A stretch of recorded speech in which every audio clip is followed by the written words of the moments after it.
दास जी कहते हैं, जिन प्रभु के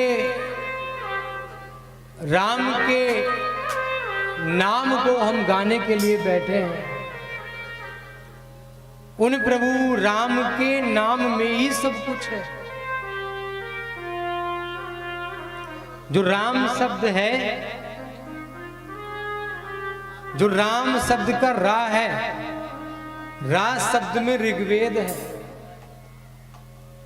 और जो रा के पास जो आ की मात्रा है उसमें आहुति प्रदान यजुर्वेद है, और जो मां है उस मां में मधुरता प्रदान सामवेद है। और कहते हैं राम में जो आ है, राम में जो आ है, कहते हैं कि उसमें साक्षात अथर्ववेद है। अगर आप राम राम राम कहते हैं तो आपको चारों वेदों के श्रवण और पठन का फल प्राप्त हो जाता है। और राम नाम के ही अंदर तीनों देव आते हैं, ब्रह्मा, विष्णु और महेश। ये तीनों राम नाम के ही अंदर हैं।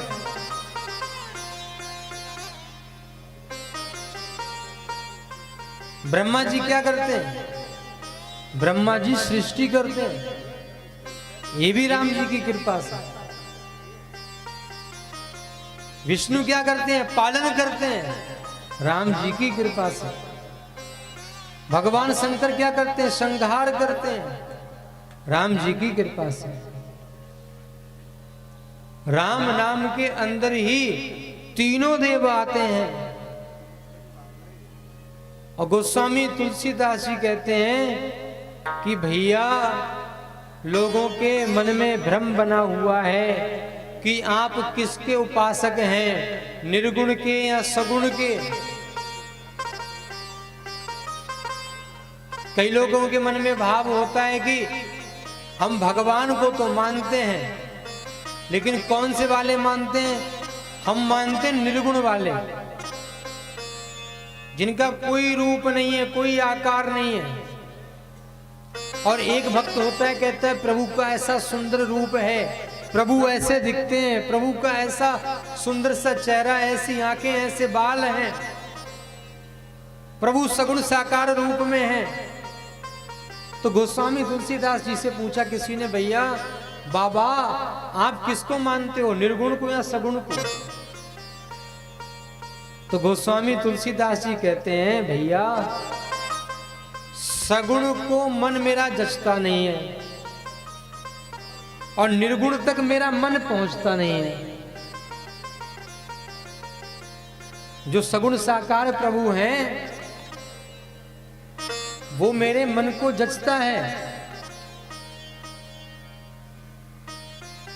और जो निर्गुण है वहां तक मेरा मन पहुंचता नहीं है। सगुण ध्यान रुचि सरस नहीं, और निर्गुण मन ते दूर। जो निर्गुण प्रभु हैं वो तो मेरे मन से बहुत दूर हैं। और फिर गोस्वामी जी कह रहे हैं, तुलसी सुमरहूं राम को नाम सजीवन मूल। जो सगुण है वो मेरे मन को जचता नहीं है, निर्गुण तक मेरा मन पहुंचता नहीं है।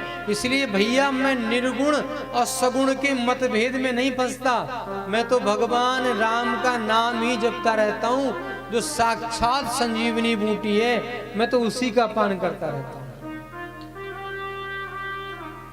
किसी के मन में अगर ऐसा भ्रम बना हुआ है कि प्रभु तो सगुण साकार रूप में है ही नहीं, पत्थर में कहां भगवान होते हैं,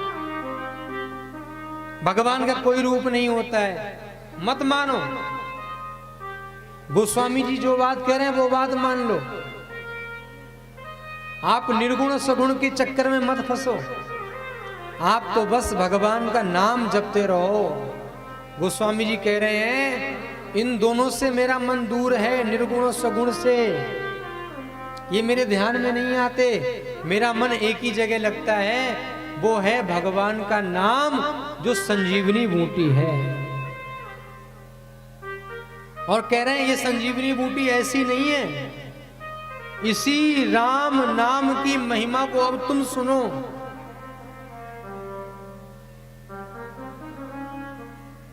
भगवान शिव को जितना अपना नाम प्रिय नहीं है,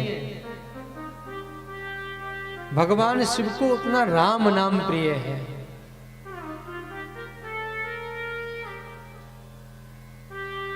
शिव महापुराण की कथा में लिखा है, जिस व्यक्ति की कोई ऐसी कामना हो जो पूरी ना हो रही हो,